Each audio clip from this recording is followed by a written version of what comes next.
আল্লাহ রাব্বুল আলামিন আমাদেরকে অনেক নিয়ামত দান করেছেন।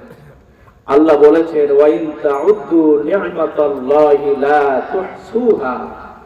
আমি তোমাদেরকে এত নিয়ামত দান করেছি, যেই নিয়ামতগুলো তুমি যদি এক এক করে যদি গণনা করো, আমার নিয়ামত গণনা করে শেষ করতে পারবে না। সুবহানাল্লাহ বলবেন না?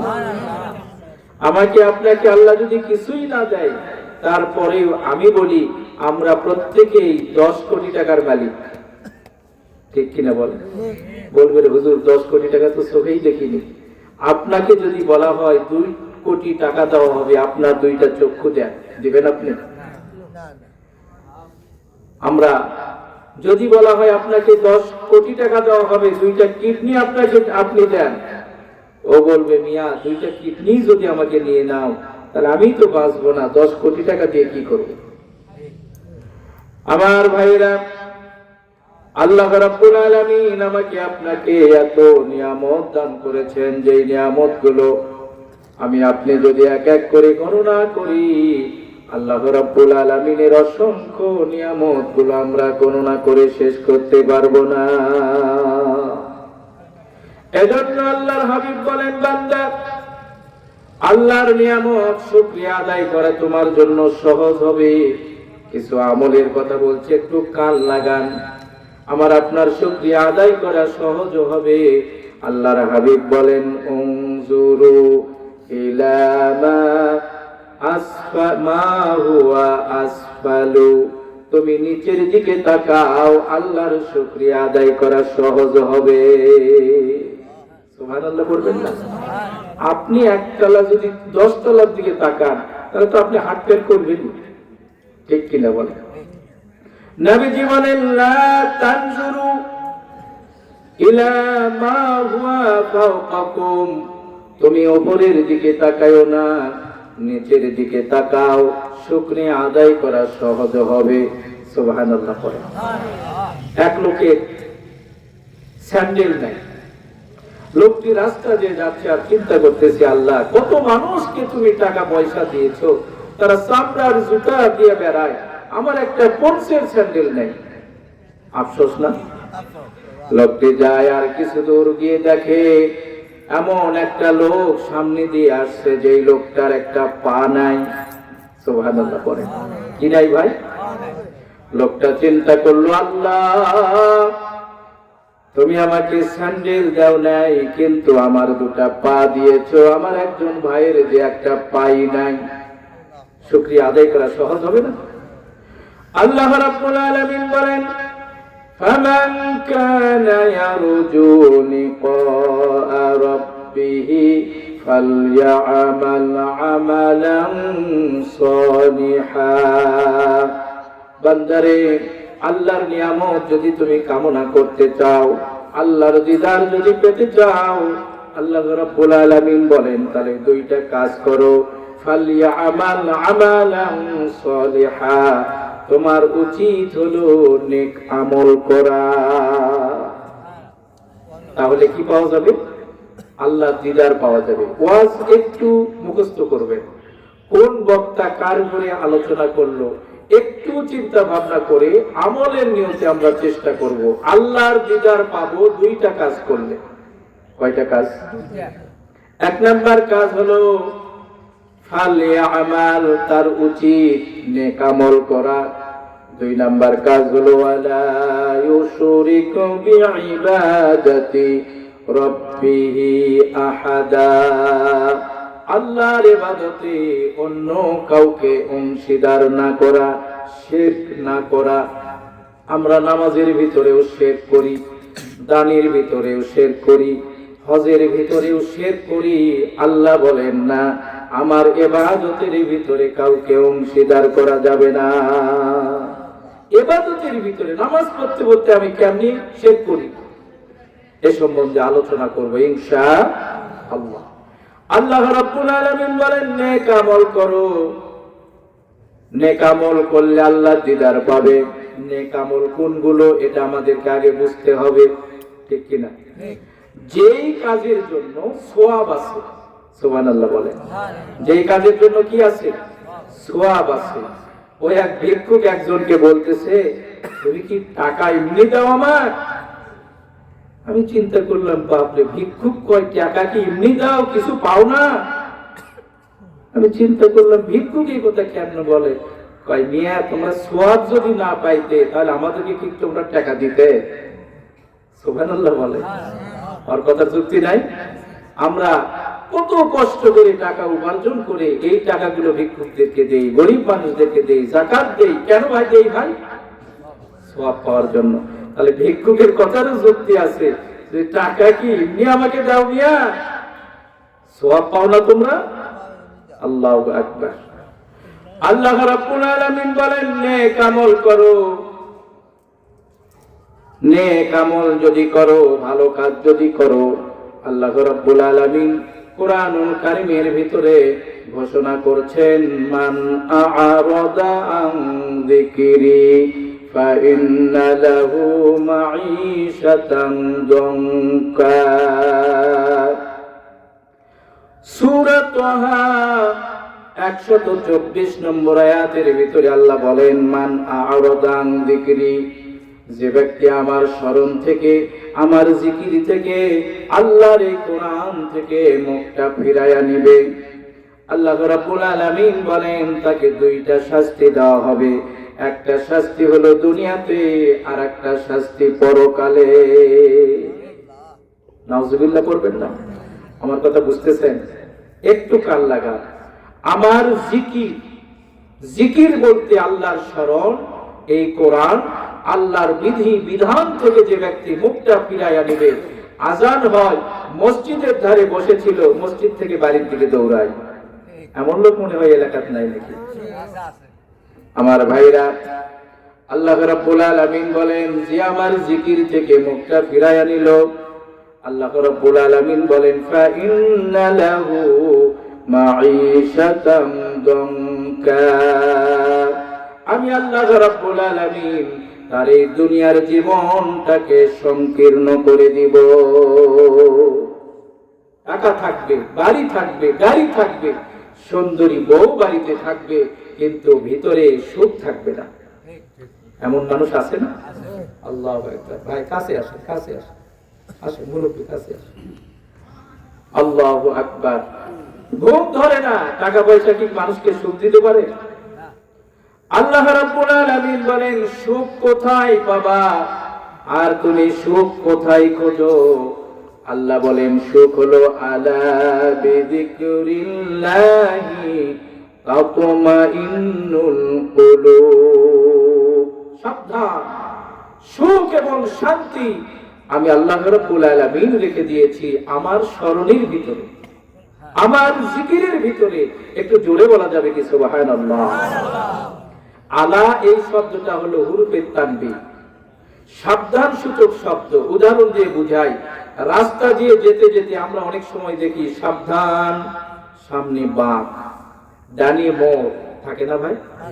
কোন গাড়িওয়ালা যদি এই সাবধান সূচক শব্দ লঙ্ঘন করে গাড়ি চালায়, সে কি গন্তব্যস্থলে যেতে পারবে? বলা হচ্ছে ডানে মোড়, তুমি যদি সোজাই চলো তাহলে যেরকম সাবধানে যেতে পারবে না, তোমার গন্তব্যস্থলে পৌঁছতে পারবে না। আল্লাহ বলেন, বান্দা আলা বিযিকরিল্লাহ, আমি সতর্ক করছি, সুখ এবং শান্তি, অন্তরের প্রশান্তি আমি আল্লাহ রেখে দিয়েছি আমার জিকিরের ভিতরে। জোরে বলা যাবে কি সুবহানাল্লাহ? আমার ভাইরা, এজন্য আজকে আমাদের শান্তি নাই। ঠেলা গাড়িওয়ালা, দিন মজুর একজন মানুষ আজানের সময় হয়ে গেলে মসজিদের সঙ্গে গাড়িটা লাগাইয়া দিয়া জামাতে নামাজ আদায় করে আবার প্যান্ডেল ফেলে, গাড়ি ফেলে রাস্তায় চলে যায়।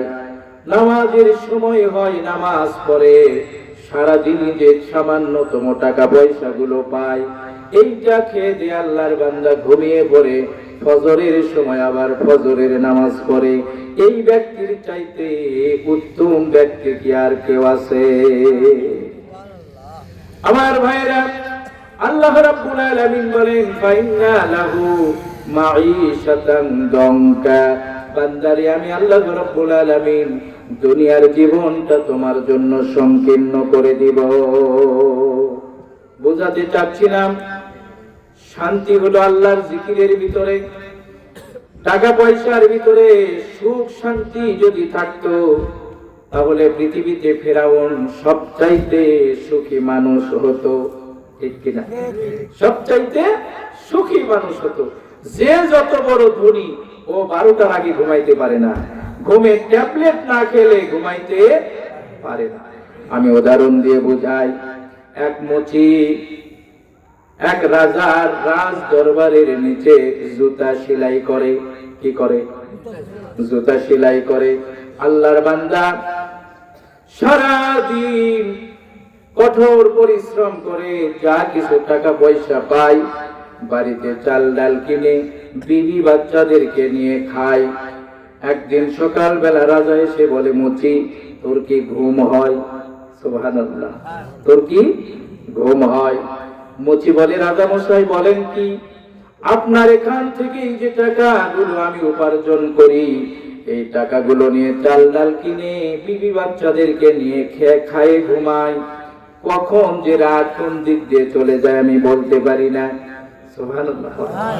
আপনি মাটি ডালি যাবেন, আপনি ওই বিমান ভরে যাবেন। সারাদিন একজন পরিশ্রম করা মানুষ মশার ভিতরে ঘুমে ঘুম পাড়তেছে, ঠিক কিনা? ঘুম পাড়তেছে। আর 5 তলার একজন ধনী লোক ও লেফট লাইট করে, ওর চোখে ঘুম ধরে না। মুচি কই, স্যার কি বলেন আপনি? সারা রাত কোন দিক দিয়ে যায় আমি বলতে পারি না। এরপরে রাজা মশাই তার পকেট থেকে 1000 টাকার একটা নোট বের করে দিয়েছে। কয় হাজার টাকা? 1000 টাকার একটা নোট বের করে দিয়েছে। আল্লাহর বান্দা এই মুচি জীবনে কোনোদিন 1000 টাকার এত বড় নোট দেখে নাই। বাড়িতে নিয়ে গিয়েছেন, রাত গভীরে উঠে কখনো পকেটে রাখে, কখনো বালিশের নিচে রাখে, কখনো তোষকের নিচে রাখে, কখনো ছেলেকে দেয়, কখনো বিবিকে দেয়। কখন যেন বেড়া ভেঙ্গে চোর এসে তার 1000 টাকা নিয়ে যায়। ঘুম আছে? সকালবেলা 1000 টাকার এই নোটটা রাজ দরবারে নিয়ে গিয়া রাজাকে দিয়ে বলে, রাজা মশাই আপনার এই 1000 টাকা আমার দরকার নাই। এই 1000 টাকার নোট সারা রাতের ঘুম আমার নষ্ট করে দিয়েছে। বোঝা গেল টাকা পয়সার ভিতরে সুখ সমৃদ্ধি নাই। আল্লাহ রাব্বুল আলামিন বলেন, আমার জিকির থেকে সরে যাবা, মুখটা ফিরাইয়া নিবা, কোরআন থেকে নিজের মুখটা ফিরাইয়া নিবা। দুনিয়ার শাস্তি হলো আমি আল্লাহ রাব্বুল আলামিন এই দুনিয়াটাকে তোমার জন্য সংকীর্ণ করে দেব। এটা হলো দুনিয়ার শাস্তি। ওয়াজ বুঝতেছেন? পরকালীন শাস্তি হলো ওয়ানাহশুরুহু ইয়াওমাল কিয়ামাতি আ'মা। আল্লাহ রাব্বুল আলামিন কিয়ামতের কঠিন মুহূর্তে এই সকল ব্যক্তিদেরকে অন্ধ করে উঠাবে। নাউজুবিল্লাহ কবেন না। পরকালীন শাস্তি, তাদেরকে অন্ধ করে উঠানো হবে। ক্বালা লিমা হাশারতানি আ'মা। তার আল্লাহর দরবারে ফরিয়াদ করে বলবে, রব, ওগো আমাদের রব, কুনতু বাসীরা, আমি তো দুনিয়াতে চক্ষুষ্মান ছিলাম, আমার 2টা চক্ষু ছিল, কিন্তু আজকে হাসরের ময়দানে আমাকে অন্ধ করে উঠালেন কেন? দুনিয়াতে আমার চক্ষু ছিল, কিন্তু আখিরাতের ময়দানে আমাকে অন্ধ করে উঠানো হলো কেন? আল্লাহ রাব্বুল আলামিন বলবেন, আতাতুকা আয়াতুনা ফানাসিতাহা।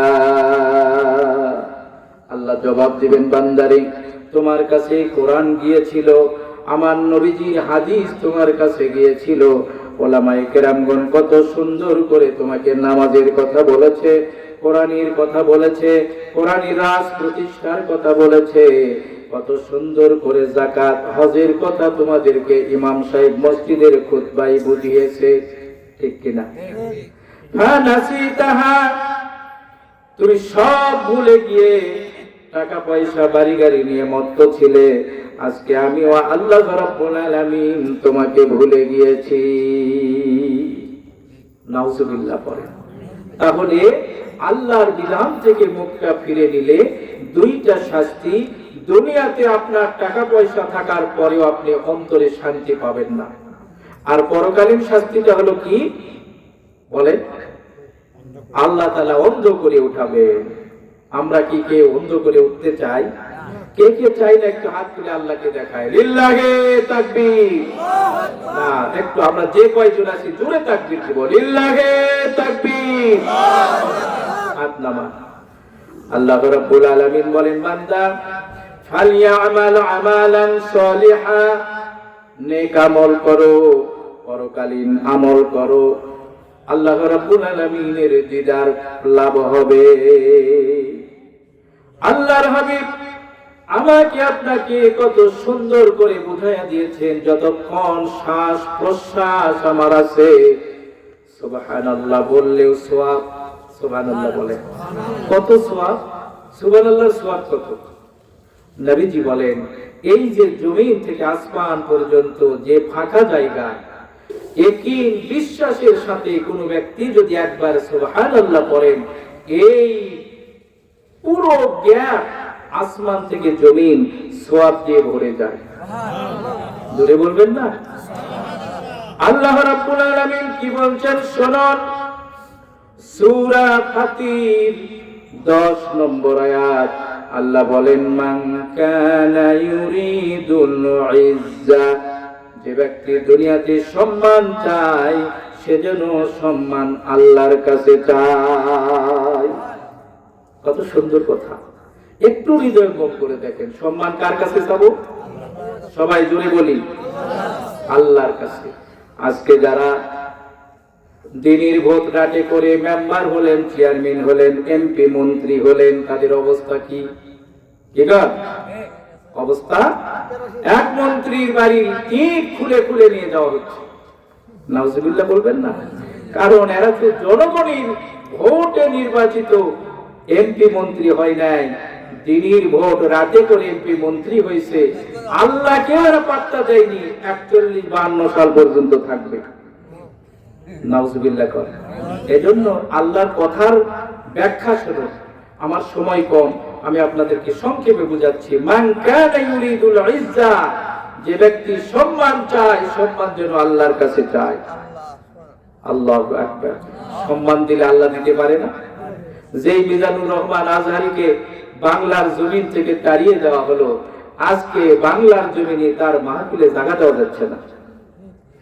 এই সম্মান দিয়েছেন কে? আজকে আমরা চিন্তা করি, যদি আমাদের আল্লামা দেলোয়ার হোসেন সাইদি থাকতো, বাংলার জমিনে জায়গা দেওয়ার মতো কোনো জায়গা ছিল না। ঠিক কিনা জোরে বলে? সম্মান দেন কে? চেয়ারে বসান কে? চেয়ার থেকে নামিয়ে দেন কে?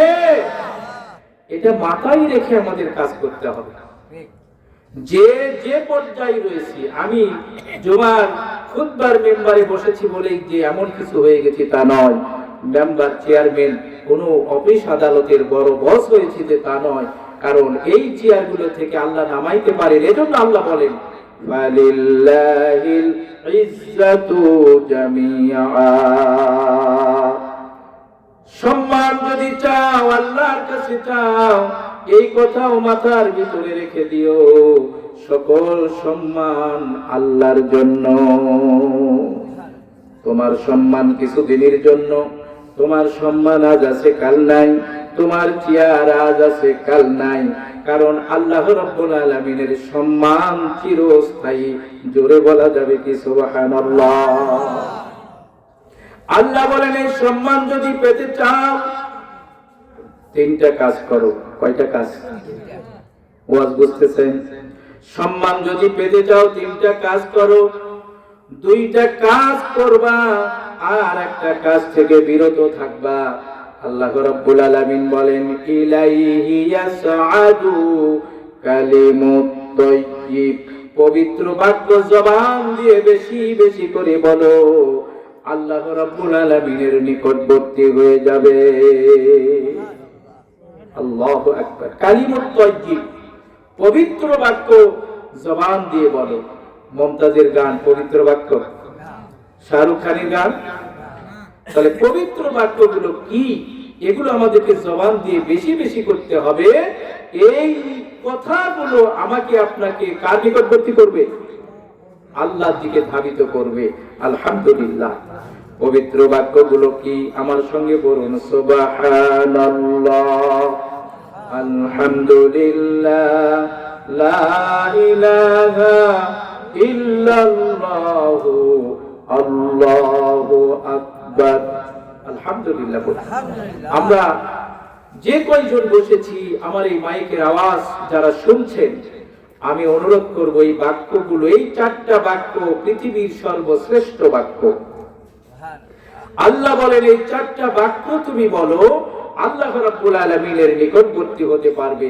এগুলো বলতে কি কাজ কাম ফেলে বলতে হয় না? সবসময় বলা যায়। গাড়িতে যাবেন সুবহানাল্লাহ, আলহামদুলিল্লাহ। আল্লাহর হাবিব বলেন আমার উম্মতের কিয়ামতের ময়দানে তার আমলনামাগুলো যেন ভারী হয়। ফাআম্মা মান সাকুলাত মাওয়াজিনু, আল্লাহ রাব্বুল আলামিন বলেন কিয়ামতের দিন জান্নাতে যাওয়ার জন্য আমার আপনার লক্ষ লক্ষ নেকির দরকার পড়বে না। শুধুমাত্র গুনার চাইতে আমার নেকিটা যদি ভারী হয়ে যায়, আমি জান্নাতি। জোরে বলবেন না সুবহানাল্লাহ। কিয়ামতের ময়দানে আমার আপনার নেকি যখন ওজন করা হবে, বাটখারা থাকবে না, পাথর থাকবে না, শুধু মিজান থাকবে। একদিকে নেকি দেওয়া হবে আর একদিকে গুনাহ দেওয়া হবে। ফাআম্মা মান সাকুলাত মাওয়াজিনুহু, যার নেকির পাল্লা ভারী হয়ে যাবে, আল্লাহ রাব্বুল আলামিন বলেন সে সন্তুষ্ট চিত্তে আল্লাহর জান্নাতে থাকবে। ওয়া আম্মা মান খাফফাত মাওয়াজিনুহু, আর যে ব্যক্তি মিজানের পাল্লায় নেকির পাল্লা হালকা হয়ে যাবে, নিশ্চিত নিশ্চিত আল্লাহর বান্দা জাহান্নামে যাবে। এজন্য বুখারী শরীফের হাদিস নিয়ে আসা হয়েছে, ইন্নামাল আ'মালু বিন্নিয়াত, যে কাজ করো নিয়তকে ঠিক করো। আলহামদুলিল্লাহ বলে। এরপরে বুখারী শরীফের শেষ হাদিস, আল্লাহর নবী বলেন 2টা বাক্য এমন, যেই 2টা বাক্য আল্লাহ রাব্বুল আলামিনের কাছে খুব প্রিয়। সুবহানাল্লাহ পড়ে, খুব প্রিয়। আর কি? এই 2টা বাক্য আল্লাহর কাছে প্রিয়। জবানি বলতে খুব হালকা, কষ্ট লাগে না, কোনো ব্যথা লাগে না। দোয়াটা মুখস্থ করতে ঘন্টার পর ঘন্টা সময় লাগে না। সুবহানাল্লাহ বলবেন না? এই কালিমার কি গুণ? আল্লাহর কাছে প্রিয়। এই কালিমার কি গুণ? জবানি বলতে খুব হালকা, খুব সহজ, কিন্তু কিয়ামতের কঠিন দিন মিজানের পাল্লায় হবে খুব ভারী। সুবহানাল্লাহি ওয়া বিহামদিহি সুবহানাল্লাহিল আযীম। পারবো না ভাই? আমরা সবাই কিন্তু পারি, কিন্তু বলার টাইম নেই। যেই সময়টুকু কাজ কাম থেকে ফারিগ হয়ে আমরা সময় পাই, সেইটা খালি মোবাইল থেকে। ঠিক কিনা বলেন? আল্লাহু আকবার। এমন কোন বাড়ি নাই যে 2-4টা অ্যান্ড্রয়েড সেট নেই। ছোলের একটা, বইয়ের একটা, এর একটা, ওর একটা। যে যতটুকু সময় পায় সেই সময়টুকু খালি মোবাইল থেকে। আল্লাহর নবী বলেন এই 2টা বাক্য আল্লাহর কাছে খুবই প্রিয়। জবানি বলতে খুব হালকা, ইচ্ছা করলে মুহূর্তে মুখস্থ করতে পারে। আল্লাহ রাব্বুল আলামিনের হাবিব বলেন কিয়ামতের কঠিন দিন মিজানের পাল্লায় খুব ভারী হবে। কেউ যদি মিজানের পাল্লা ভারী করতে চান, এই আমলগুলো করবেন। সবাই বলুন সুবহানাল্লাহি ওয়া বিহামদিহি সুবহানাল্লাহিল আযীম। পড়া যাবে তো? আমি বড় ধরনের কিছু ঘটনা আপনাদেরকে শোনাচ্ছি না, কিছু আমলের কথা বলছি। হুজুর বলেন,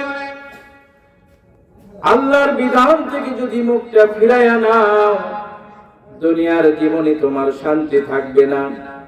বুকের ভিতরে কেমন যেন ছটফট করে, কোনো খাওয়াতে শান্তি লাগে না, কোনো কথা কারো সহ্য হয় না, মানে পেরেশান আর পেরেশান। এমন মানুষ আছে না নাই?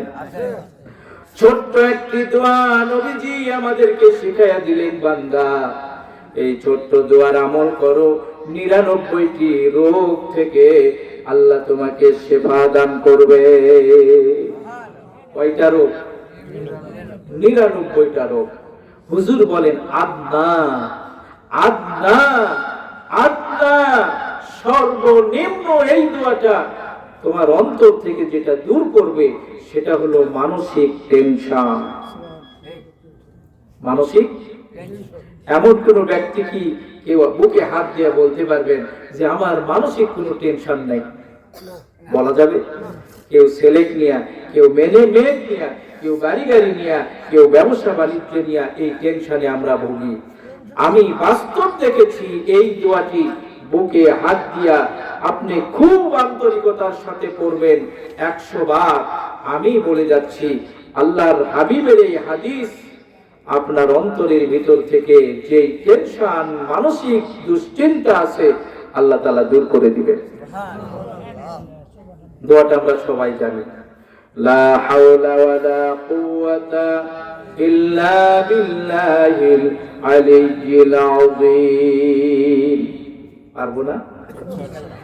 আমি বলছি ভাই, কত মানুষ ফজরের নামাজের পরে হাঁটতে হাঁটতে মসজিদ থেকে এলান চলে আসে, অমুক আর নাই।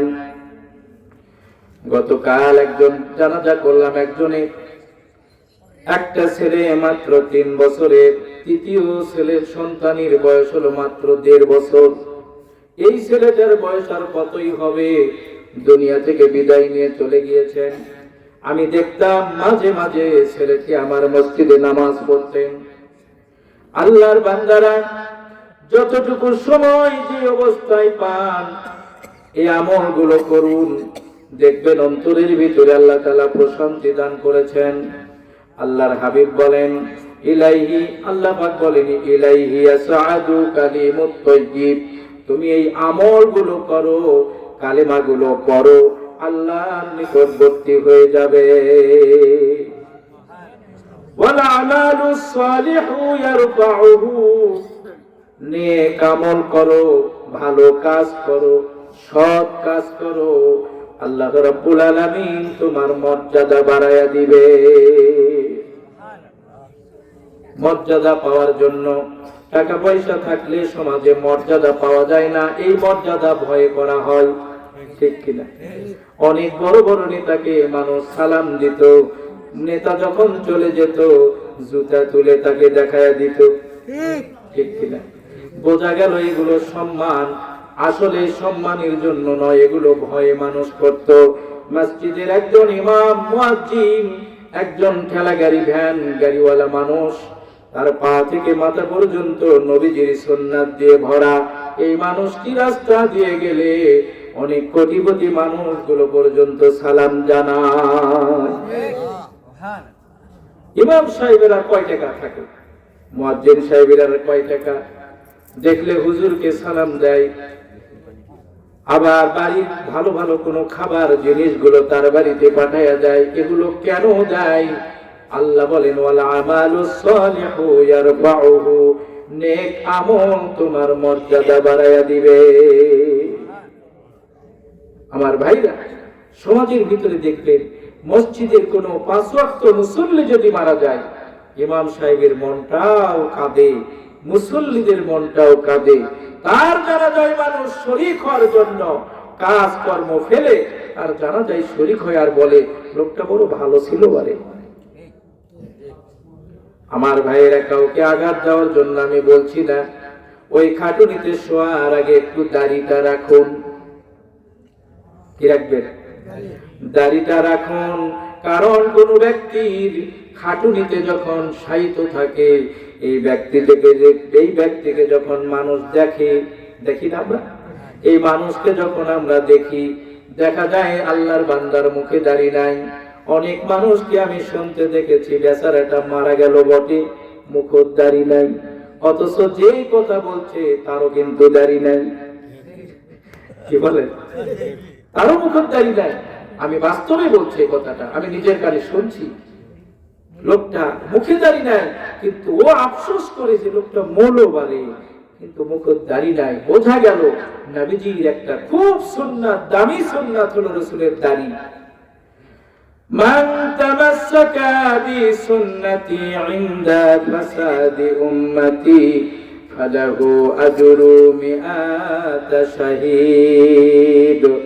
নবীজি বলেন, আমার উম্মতের ফিতনা যখন চলবে, এই ফিতনার সময় আমার উম্মতেরা একটা সুন্নাত যদি আঁকড়িয়ে ধরে, কামড়ে ধরে, ফালাহু আজরু মিআতা শাহীদ, আমি নবীজির সময় শহীদ হয়ে যাওয়া 100 শহীদের মর্যাদা তার আমলনামায় দান করা হবে। নবীজির সময় 100 শহীদ, এখনকার একটা সুন্নাত আঁকড়িয়ে ধরা, এত ডিফারেন্স কেন? সংক্ষেপে বলছি, সেই যুগের মানুষেরা সন্তানদেরকে ধাক্কা মেরে বলতো জিহাদের ময়দানে যা, তোরা শহীদ হবি, আর আমরা শহীদের মা বাবা হয়ে আল্লাহর দরবারে উঠব। জোরে বলবেন না সুবহানাল্লাহ? অনেক খেলাগাড়ি, ভ্যান গাড়িওয়ালা, দিনমজুর সন্তানদেরকে স্কুল কলেজে পড়াতে পারে না, চোখের পানি ছেড়ে দিয়ে বলে, বেটা যা মাদ্রাসায় লেখাপড়া কর, তুই যদি হাফেজ হোস তাহলে আমি একটু হাফেজের বাবা হতে পারবো। সুবহানাল্লাহ পড়ে। আমার ভাইয়েরা, সেই যুগের মা বাবা সন্তানদেরকে ধাক্কায়া জিহাদের ময়দানে পাঠায়া দিত। বর্তমান সময়ে অনেক বাবা মা রয়েছে সন্তানদেরকে দাড়ি রাখতে নিষেধ করে। অনেক স্ত্রী রয়েছে স্বামীকে দাড়ি রাখতে নিষেধ করে, বলে তুমি যদি দাড়ি রাখো তোমাকে নিয়ে বাপের বাড়ি যাওয়া আমার কঠিন হয়ে যাবে, কারণ আমার বাপেরই তো দাড়ি নাই। কি কারণ? আমার বাপেরই দাড়ি নাই, তুমি জামাই হয়ে যদি দাড়ি রাখো তাহলে এটা কেমন হয়? অনেক বাবা মা সন্তানদেরকে বলে, বেটা দাড়ি রাখবি যদি রাখো তবে বিয়ার আনা পরে রাখ, তোর মেয়ে পাওয়া বড় কঠিন হয়ে যাবে। ঠিক কিনা? আল্লাহর হাবিবের জন্য বলেন, আমার উম্মতের ফিতনার সময় আমার উম্মতেরা নবীজি আমার একটা সুন্নাত আঁকড়িয়ে ধরবে, আমি নবীজির সময় জিহাদের ময়দানে শহীদ হয়ে যাওয়া 100 শহীদের মর্তবা আল্লাহ তাকে দান করবে। বুঝাতে চাচ্ছিলাম, সম্মান চাবো কার কাছে? সব সম্মান কার জন্য? এই তো আজ মুখস্থ হয়ে গেছে। আল্লাহর নিকটবর্তী হতে চাইলে আমরা উত্তম বাক্যগুলো পড়বো। পথ চলছি, বাটে ঘাটে কাজ করছি, ব্যবসা বাণিজ্য করছি, মাঝে মাঝে সুবহানাল্লাহ, আলহামদুলিল্লাহ, লা ইলাহা ইল্লাল্লাহ, আল্লাহু আকবার, সুবহানাল্লাহি ওয়া বিহামদিহি, সুবহানাল্লাহিল আযীম, লা হাওলা ওয়া লা কুওয়াতা ইল্লা বিল্লাহিল আলিয়্যিল আযীম। পারবো তো ভাই? নবীজির আরেকটা হাদিস শুনেন। আল্লাহ রাসূল বলেন, তোমরা যদি তোমাদের মিজানের পাল্লা ভারী করতে চাও, সূরা কুল হুয়াল্লাহ পড়ো, সুলুসুল কোরআন, একবার সূরা ইখলাস পড়বা, 10 খতম কোরআন পড়ার সওয়াব। বুখারী শরীফের হাদিস, পড়তে কিন্তু তেমন সময় লাগে না। মুয়াজ্জিন সাহেব, সাপোজ বুঝানোর জন্য বলছি, মুয়াজ্জিন সাহেব বললেন কাতার সোজা করেন, আপনি পিছন থেকে যদি পড়তে পড়তে এসে কাতারে দাঁড়ান, সূরা ইখলাস পড়া শেষ, 10 খতম কোরআন পড়ার সওয়াব আপনার আমলনামায় লেখা শেষ। পারবো তো? আল্লাহ রাব্বুল আলামিন বলেন, দুইটা কাজ করো তোমার সম্মান বাড়বে, আর একটা কাজ থেকে বিরত থাকো। ওয়াল্লাযীনা ইয়ামকুরুন السيئات ومكر أولئك هو يبور আল্লাহ বলে আর একটা কাজ থেকে তুমি বিরত থাকো ওয়াল্লাযীনা ইয়ামকুরুনা সাইয়্যাত কারু ব্যাপারে মন্দ কাজের কঞ্জি থেকে তুমি বিরত থাকো। এমন শয়তান লোক আছে কারু ভালো দেখতে পারে না, একজনের আটা আরেকজনের লাগানোর জন্য খুব কটু। আল্লাহ পাক বলেন যারা মন্দ কাজের কঞ্জি করে লাহুম আযাবুন শাদীদ, আমি আল্লাহ তাদের জন্য যন্ত্রণাদায়ক কঠিন শাস্তি রেখে দিয়েছি এবং তাদের এই ষড়যন্ত্রকে আমি আল্লাহ তাআলা নস্যাৎ করবই করবই করবই। কি বলেন? নিজের টাকা খরচ করে একজনের বেটির বিয়ার ভাঞ্জি দিয়ে আসে, এমন লোক আছে না? নিজের টাকা খরচ করে দিয়ে আসে। আল্লাহ রাব্বুল আলামিন বলেন এই ষড়যন্ত্র যারা করে আমি আল্লাহ রাব্বুল আলামিন তাদের সকল ষড়যন্ত্রকে নস্যাৎ করে দেই। জোরে বলেন সুবহানাল্লাহ। এমন মানুষের ক্ষতি করা থেকে বিরত থাকা আমরা চেষ্টা করব ইনশাআল্লাহ। আল্লাহ রাব্বুল আলামিন বলেন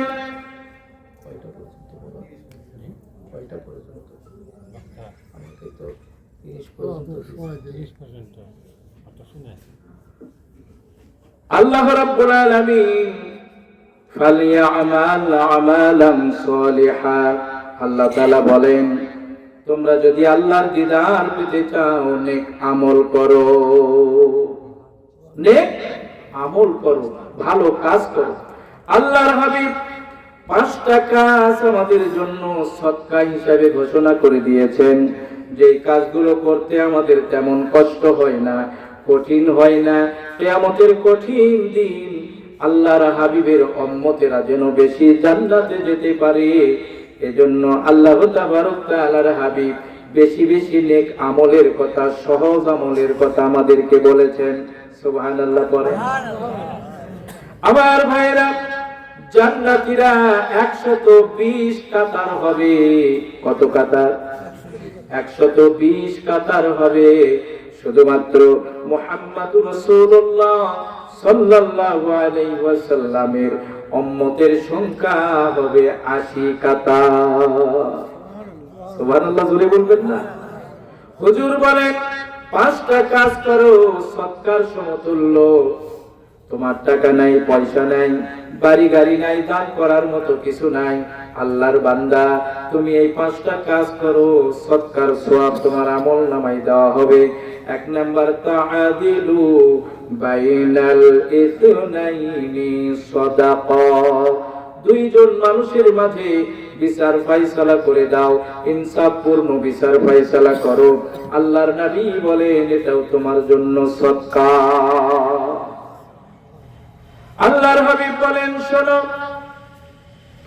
এমন একটা কাজ আছে যে কাজের সওয়াব নামাজের চাইতে, হজের চাইতে, যাকাতের চাইতেও বেশি দামি। সুবহানাল্লাহ, জোরে বলবেন না? সাহাবায়ে কেরাম বললেন হুজুর নামাজের চাইতে, রোজার চাইতে, যাকাতের চাইতে, হজের চাইতে তার সওয়াবটা বেশি হবে, সেই কাজটা কি?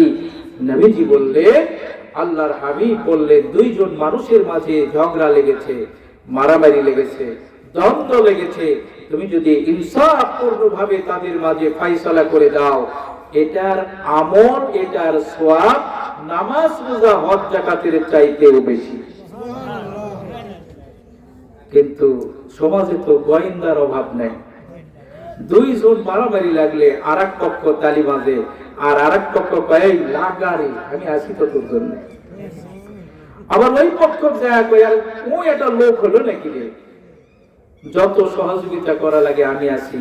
দুই দিকে আগুনে ঘি ঢালে, আগুন বাড়বে না কমবে? আমার ভাইরা, এজন্য নবীজি বলেন তাআদিলু, দুইজনই ইনসাফ ভাবে তুমি যদি ফায়সালা করে দিতে পারো, এটা তোমার জন্য সদকা হবে। চিৎকার মেরে বলেন আলহামদুলিল্লাহ। আল্লাহর হাবিব বলেন নাম্বার 2, সময় সংক্ষেপ, এজন্য বলছি।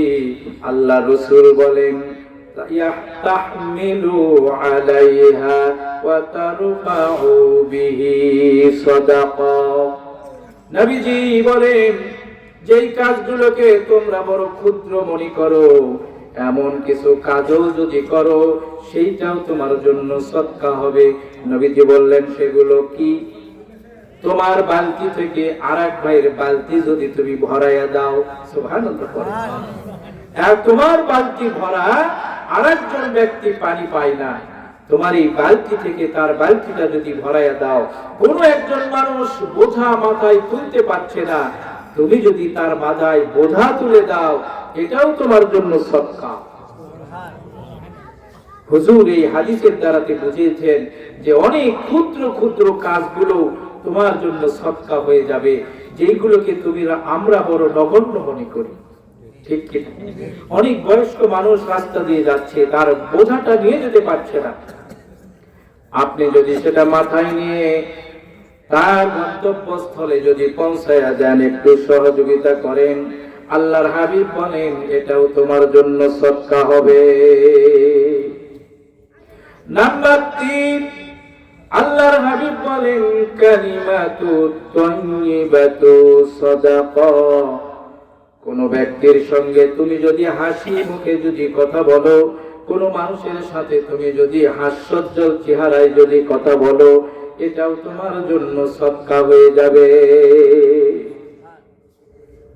বড় লোকের সাথে হাসি মুখে কথা বলা যায়, কিন্তু আপনার আমার চাইতে নিচু একজন মানুষের সাথে হাসি মুখে কথা বলা বড় কঠিন। ভ্যানওয়ালা, ঠেলা গাড়িওয়ালা, নিজের বাড়ির একজন কামলা মানুষের সঙ্গে হাসি মুখে কথা বলা বড় কঠিন হয়ে যায়, ঠিক কিনা? হুজুর বলেন এটাও তোমার জন্য সদকা। মদিনা তাইফ নগরীতে নবীজির একজন সাহাবী ছিলেন, নাম ছিল আবু জাহেল। মদিনার বাহির থেকে সে শাক কচু নিয়ে এসে, তাইফ নগরী থেকে শাক কচু নিয়ে এসে মদিনার বাজারে বিক্রয় করত। তার চেহারাটা বড় ভালো ছিল না, তার সঙ্গে কেউ তেমন কোনো কথাও বলতো না। নবীজি একদিন মদিনার বাজারে ভিতরে ঢুকে পড়লেন, আবু জাহেলের পিছন থেকে 2খানা চক্ষু ধরে ফেলেছেন। সুবহানাল্লাহ। আল্লাহর হাবিব হযরত আবু জাহেলের 2খানা চক্ষু ধরে বাজারের লোকজনকে সম্বোধন করে বলে, বাজারের লোকেরা, তোমরা কে আছো এই গোলামকে ক্রয় করবা? হযরত আবু জাহেল চিন্তায় পড়ে গেলেন, মদিনার মানুষগুলো আমার সঙ্গে ভালো কথা বলে না, আমার পোশাক ভালো না, চেহারা ভালো না, আকৃতি ভালো না, এই মদিনার বাজারে আমার পিছন থেকে চক্ষু ধরে ধরে আমাকে বিক্রয়ের কথা বলে, মদিনার এমন মানুষ কে আছে? হযরত আবু জাহেল চিন্তা করতে করতে চিন্তা করে ফেললেন, মদিনার বাজারে আমার চক্ষু ধরার মতো একজন ব্যক্তি আছেন, তিনি হলেন রাহমাতুল লিল আলামিন। নিজের পিঠটা আল্লাহর হাবিবের বুকের সঙ্গে লাগানোর জন্য চেষ্টা করছেন। আল্লাহর হাবিব 2খানা হাত সরাইলেন, চক্ষু ছেড়ে দিলেন। আবু জাহেলকে লক্ষ্য করে বললেন, আবু জাহেল, এই মদিনার বাজারে তোমার আমি চক্ষুখানা ধরলাম, তুমি আমার হাতটা সরানো বাদ দিয়ে তোমার পিঠটা আমার বুকের সঙ্গে লাগানোর জন্য চেষ্টা করছো কেন? হযরত আবু জাহেল বলেন, ইয়া রাসূলুল্লাহ, এই মদিনার বাজারে আমার সঙ্গে কেউ তেমন ভালো কথাও বলে না, আমি চিন্তা করে দেখলাম আর রাহমাতুল লিল আলামিন ছাড়া আমার আর চক্ষু ধরার মতো কোনো ব্যক্তি নাই। আমি এটাও নিশ্চিত হলাম যেই নবীজির 2খানা হাত আমার 2খানা চক্ষুর উপরে লেগেছে, আমি নিশ্চিত বিশ্বাস করি আল্লাহ রাব্বুল আলামিন ওই 2খানা চক্ষুকে নবীজির হাতের বরকতে জাহান্নামের আগুন হারাম করে দিবে। কত বিশ্বাস সাহাবায়ে কেরামদের! আলহামদুলিল্লাহ। আমার ভাইরা, নবীজির একটা সুন্নাত, দাড়ির এত ফজিলত কেন?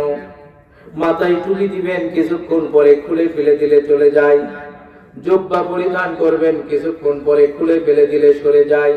আমি আপনি দুনিয়া থেকে বিদায় নিয়ে চলে যাব, আমার আপনার শরীরের সব কাপড়গুলো খুলে ফেলা হবে, সুন্নাত গুলো খুলে ফেলা হবে।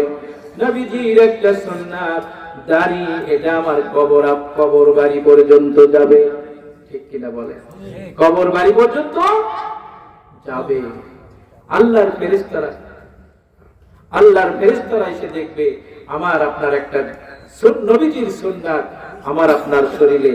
আল্লাহ রাব্বুল আলামিন আমাকে আপনাকে এই আমলগুলো করার তৌফিক দান করুন। আসসালামু আলাইকুম ওয়া রাহমাতুল্লাহ। লিল্লাহি তাকবীর, নারায়ে তাকবীর। প্রধান বক্তা আগমন, প্রধান বক্তা আগমন।